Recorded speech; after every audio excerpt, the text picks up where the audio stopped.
বিশ্ব বাংলা 24 বিশ্বায়নে বাঙালিয়ানা।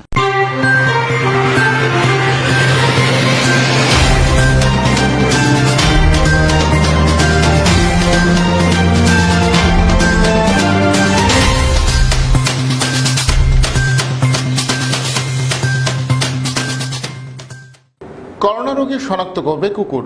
বিষয়টি শুনতে অবাক লাগলেও এটি সত্যি। এমনই উদ্যোগ নিয়েছে নামিবিয়া।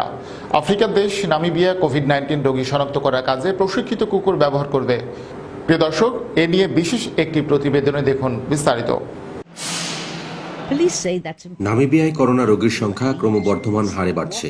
এমন পরিস্থিতিতে ইউনিভার্সিটি অব নামিবিয়ার পশু চিকিৎসা বিভাগ কুকুর ব্যবহার করে করোনা রোগী খুঁজে বের করার এক প্রকল্প হাতে নিয়েছে।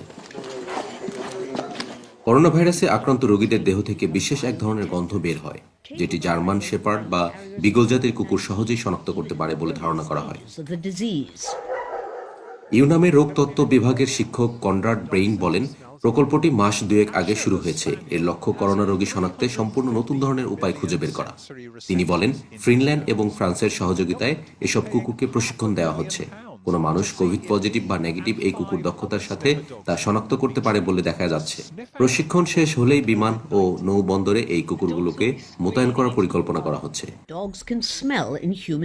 একই ধরনের উদ্যোগ নিয়ে মধ্য আমেরিকার দেশ কলম্বিয়া সফল হয়েছে বলে দাবি করা হচ্ছে। ফিনল্যান্ড এবং ফ্রান্সও একই লক্ষ্যে কাজ করছে। ব্রেইন বলছেন, নামিবিয়ায় করোনা রোগী শনাক্ত করতে এ ধরনের উদ্যোগ পুরো আফ্রিকা মহাদেশের মধ্যে প্রথম। তবে অস্ত্র বিস্ফোরক কিংবা মাদক শনাক্তের কাজে বহুদিন ধরেই কুকুর ব্যবহারের চল রয়েছে। প্রথম ধাপে কুকুরগুলোকে আদেশ নির্দেশ মেনে চলার প্রশিক্ষণ দেওয়া হয়। এরপর তাদের করোনা রোগী শনাক্ত করার প্রশিক্ষণ দেওয়া হয়। দ্য কনভারসেশন নামে শিক্ষক গবেষকদের একটি ওয়েবসাইট বলা হচ্ছে, সংযুক্ত আরব আমিরাত, চিলি, ব্রাজিল এবং বেলজিয়ামে করোনা রোগী শনাক্ত করার লক্ষ্যে কুকুরের প্রশিক্ষণ চলছে।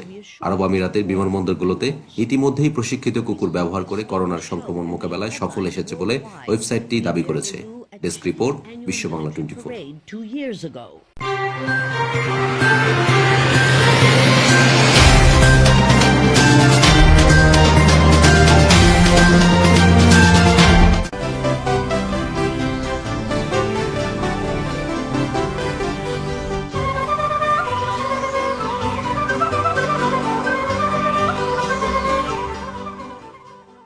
বিশ্ব বাংলা 24 বিশ্বায়নে বাঙালিয়ানা।